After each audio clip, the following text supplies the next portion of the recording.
잠언 36번째 시간입니다. 오늘 말씀은 잠언 18장 12절부터 24절 말씀입니다.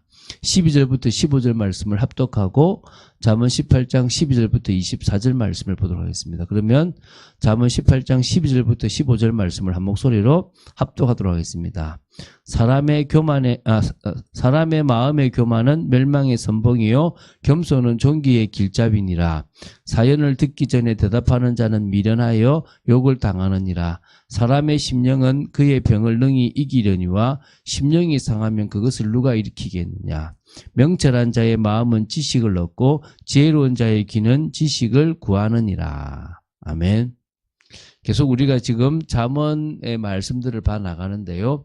한 절 한 절이 의미가 있는 경구들을 봐나갑니다. 그 중에서 잠언 16장 1절부터 22장 16절까지가 191개, 그러니까 191개의 단편 경구들을 보고 있는데, 여기서는, 이렇게 반복 재강조를 하고 있는 병렬 대꾸법이나 그리고 동의 대꾸법을 썼습니다. 우리 앞에는 반의법을 썼던 걸 봤다면 지금은 병렬과 동의 대꾸법을 쓴 그런 그 부분을 주로 쓰고 있는 경구들을 다루고 있습니다.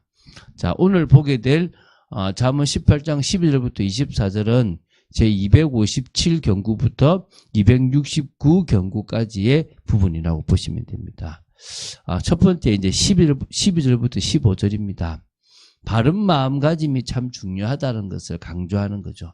그러니까 육신보다 더 중요한 게 마음인데 마음이 병들면 끝난다 이런 부분들이 있는 거죠. 그래서 사람의 마음을 어떻게 유지하고 어떻게 관리하느냐에 따라서 그의 인생이 좌우되는 거죠. 우리가 보통 호랑이한테 물려가도 정신만 차리면 된다. 이것은 마음과 관계되는 부분이기도 하니까요. 같은 부분도 있겠죠. 그죠? 자, 그래서 사람의 마음의 교만은 멸망의 선봉이요 겸손은 존귀의 길잡이니라. 교만에 대한 경구들이 많이 나왔습니다. 잠언 16장 18절에 있는 부분에 그것과 오늘 봤던 앞부분과 이제 거의 유사한 구절이라고 보면 되고요. 그거 말고도 여러 이제 유사 구절들이 사실 있습니다. 사람의 마음가짐이 교만할 때 멸망하지만 겸손할 때는 존귀하게 된다는 중요한 경고라고 보시면 됩니다.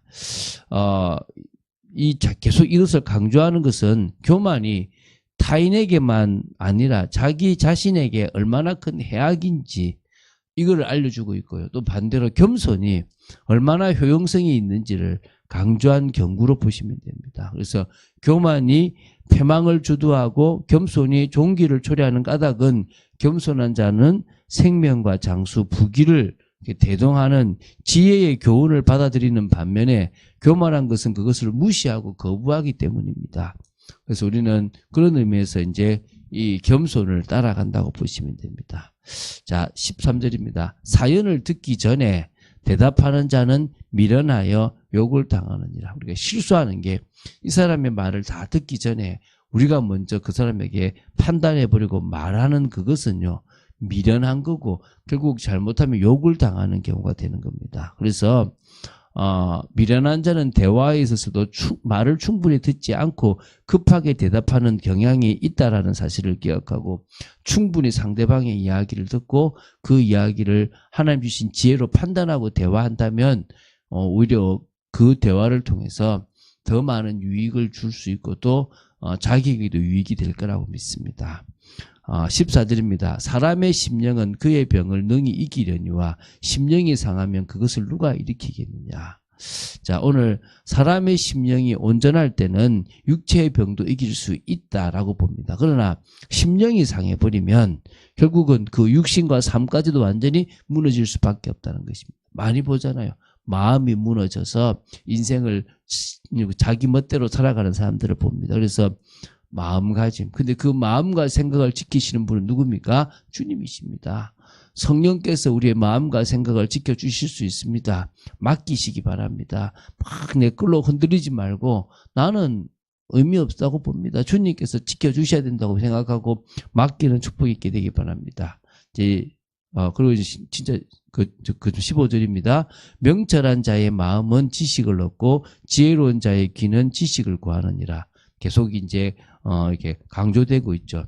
명철한 마음을 지닌 자, 지혜로운 자들은 이처럼 지식을 소유하고 그것을 자기 내면과 삶에 바르게 세우고 적용하기 위해서 능동적이고 적극적으로는 그것을 또 지속적인 노력을 거듭하는 그런 부분들이 있습니다. 그래서 현명한 자는 그 자신의 내면과 삶의 지향점이 항상 참된 지식을 향해 열려 있다라고 보시면 됩니다. 그래서 더욱더 명철해지며 지혜로울 수 있기 위해서 지식을 확장하고 증가시키는 거죠. 그래서 결국은 명철한 자의 마음은 항상 지식을 얻으려고 하고 또 지혜로운 자의 귀는 지식을 구하는 부분들이 있다는 사실을 알고 여러분도 그런 것들을 사모하고 더 배워야 된다, 더 준비해야 된다는 생각을 가지시기 바랍니다. 16절부터 19절입니다. 평화스러운 인간관계를 유지하기 위해서 필요한 경고들입니다. 솔로몬은 평화스러운 인간관계 유지를 위해서 선물을 준다든지 정직하다든지 제비 뽑기나 또 다툼을 금지하는 등을 이렇게 해야 된다라고 얘기하고 있습니다. 그래서 사람의 선물은 그의 길을 넓게 하며 또 존귀한 자 앞으로 그를 인도하느니라. 사심이 있는 그런 게 아니라 사심 없이 감사와 애정을 담아 전달하는 예물. 우리가 남의 집에 갈 때 예물 하나 들고 가잖아요. 그런 것들은 관계를 넓혀주고 원활하게 해줍니다. 뭔가 동기를 품은 이 사람한테 뇌물로 주는 말고 그냥 내가 좋아서 내가 뭘 하나 주고 내가 두 개가 있어서 하나를 주는 그런 것들은요. 뭐가요? 그 사람에게 유익이 된다라고 보시면 됩니다. 그래서 그 사람을 좀 더 넓게 또 존귀한 자 앞으로 인도하는, 그래서 우리가 예의 있게 상대방을 대하는 것들이 필요할 줄로 믿습니다. 17절입니다. 송사에서는 먼저 온 사람의 말이 바른 것 같으나 그의 상대자와 같이 상대자가 와서 밝히느니라. 그러니까 송사에 있어서 경솔함으로 먼저 왔다고 그 사람 말을 먼저 듣고 치우쳐버리면 결국은 나중에 한 사람의 말만 듣고 판단해버리는 잘못된 재판이 돼버릴 수 있다는 거예요. 그래서 그의 상대자가 와서 그 잘못을 밝혀버리면 이 사람이 잘못된 걸 알 수 있다는 겁니다. 그런 의미에서 한쪽 말만 듣지 말고 양쪽 말을 다 들어봐야만 알 수 있다는 부분들을 우리가 알고 공정한 판단, 공정한 재판이 너무너무 중요하다는 것입니다. 그 시작은 뭐라고요? 모든 것을 정확하게 헤아려야 되는 겁니다. 그래서 저는 잠언을 누가 봐야 된다? 재판관이 봐야 된다. 검사도 변호사도 또 판사도, 특히 판사는 꼭 봐야 된다는 생각들을 가집니다. 제비 뽑는 것은 다툼을 그치게 하여 강한 자 사이에 해결하게 하느니라. 그러니까 결국 뭡니까? 이거 해야 된다, 저거 해야 된다, 이 갈등이 생깁니다. 그럴 때 이제 하나님께 의지해보자. 자, 어떤 게 맞는지 우리가 제비를 뽑아보자. 이거는 제비 뽑는다는 게 중요한 게 아니라 하나님께 맡기고 하나님이 정해주시는 것을 따라가자. 이게 우리 우림과 둠밈이라는 것도 그런 부분이 있다고 하는데요. 결국은 우리가 이것은 제비 뽑아서 찾아보자, 운에 맡겨보자, 이런 개념이 아니에요. 강한 자 사이에서 해결하게 하느니라. 하나님이 너희 둘 중에서 이게 맞다라고 결정하도록 맡겨봐라, 하나님께. 이제 그런 부분들이 있다는 것입니다. 그래서 되게 중요한 부분들, 신적 권위가 전제되어 있는 부분이라는 것을 기억해야 돼요. 그냥 제비 뽑는 건 아무 의미가 없다라고 보시면 되고요. 하나님이 뭘 생각하는지. 그래서 요나가 탔던 배가 막 풍랑이 있을 때 결국 뭡니까? 제비를 뽑아서 누구 때문에 이런 일이 벌어지는지를 알아보지 않습니까? 똑같은 개념으로 보시면 됩니다. 자, 노엽게 한 형제와 화목하기가 어려운 성을 취하기보다 어려운 즉 이러한 다툼은 산성 문빗장 같으니라. 결국은 뭡니까? 한번 다투어버렸다면 화목하기가 너무 어려워요. 그게 견고한 성을 취하기보다 더 어려운 거예요. 그러니까 어떤 의미에서요? 다툴 일이 있으면 양보하라는 겁니다. 다툴 일이 있으면 차라리 안 다툴 수 있는 것들을 찾아 나가라는 거예요. 아니면 나중에 그걸 화해하고 화목하는 게요. 성 하나, 견고한 성을 취하는 것보다 더 어렵다라고 보시면 됩니다. 그래서 다툼은 항상 산성 문빗장 같다. 결국은요, 거기서 뭡니까? 탁 닫아버리는 거하고 똑같다. 그래서 그런 부분에서 우리는 정말 하나님이 주시는 은혜를 가지고 사람을 이해하고 품을 수 있게 되기 바랍니다. 자, 이제 20절, 21절입니다. 말의 중요성에 대한 한 쌍의 경고라고 보시면 됩니다. 사람은 자기 입에서 나오는 말의 열매를 먹게 된다는 것입니다. 보겠습니다. 21절입니다. 죽고 사는 것이 혀의 힘에 달렸나니 혀를 쓰기 좋아하는 자는 혀의 열매를 먹으리라. 죽고 사는 것이 혀의 힘에 달렸다고 할 정도로 말이 중요하다는 겁니다. 바른 마음이 평화로운 인간관계와 밀접한 관련을 갖는 것과 마찬가지로 평화스러운 인간관계가 언어 생활과 불가분의 관계가 있다는 것입니다. 사람의 말이 그 사람의 운명에 얼마나 지대한 영향을 미치는지를 우리 나타내고 있습니다. 그래서 말 한마디가 그 사람을 살리기도 하고 죽이기도 하고, 그래서 결국 그 말한 것에 대한 열매가 떨어지는 겁니다. 그래서 우리는 신중하게 말하고 상대방을 살리고 또 하나님이 기뻐하시는 그런 말. 그래서 여러분, 이번 주의 말은요, 여러분이 이번 주에 들었던 강단의 말씀의 기준을 세워서 그 중심으로 말을 할 수 있으면 그건 역시 좀 더 올바른 언어 습관이 될 수 있을 거라고 생각이 됩니다. 자, 그리고 이제 22절입니다. 아내를 얻는 것이 복을 얻고 여호와께 은총을 받는 자니라. 여기서 뭐 악하고 미련한 아내를 말하는 게 아닙니다. 선하고 지혜로운 아내를 말합니다. 그래서 잠언 14장 1절에도 이런 말씀이 있는데 좋은 아내를 얻는 것이 복이 있다라는 부분인 겁니다. 그래서 그럴 때 그 아내가 해주는 내조들이나 그런 정말 옆에서 돕는 것들이 결국 여호와께로부터 은총을 받는 것하고 같다라고 보시면 됩니다. 자, 이제 마지막 22절부터 24절입니다. 23절, 24절입니다.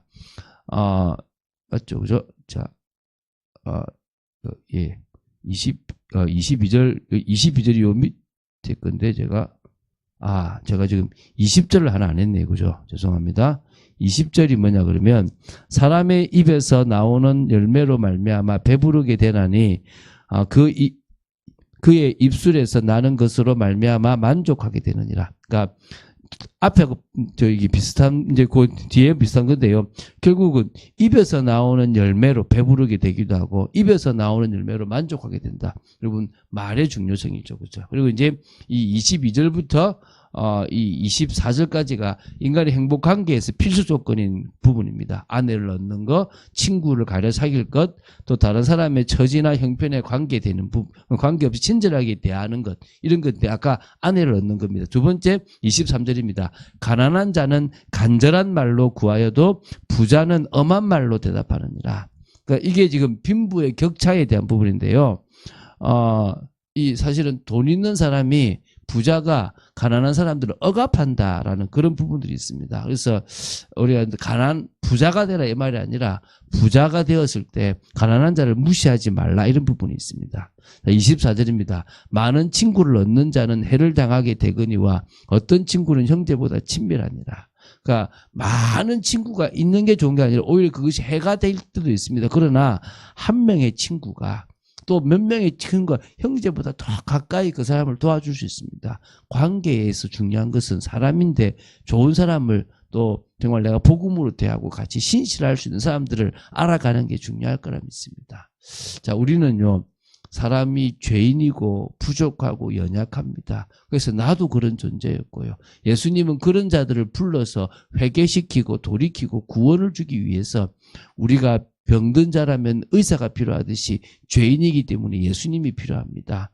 그런 부분을 우리가 알고 오늘도 신앙 안으로 들어가고 믿음 안으로 들어가고 우리가 받은 은혜가 얼마나 큰지를 아는 여러분 되시기를 주 예수 그리스도 축원드립니다. 주는 그리스도시요 살아계신 하나님의 아들이심을 고백합니다. 잠언의 말씀들을 봐나갑니다. 이 말씀들이 저희들에게 정말 잘 박힌 모체 그런 정말 격언드림을 기억하고 하나님 말씀 따라가는 축복이 있도록 저희들을 지켜주시옵소서. 주 예수 그리스도 이름으로 기도드립니다. 아멘.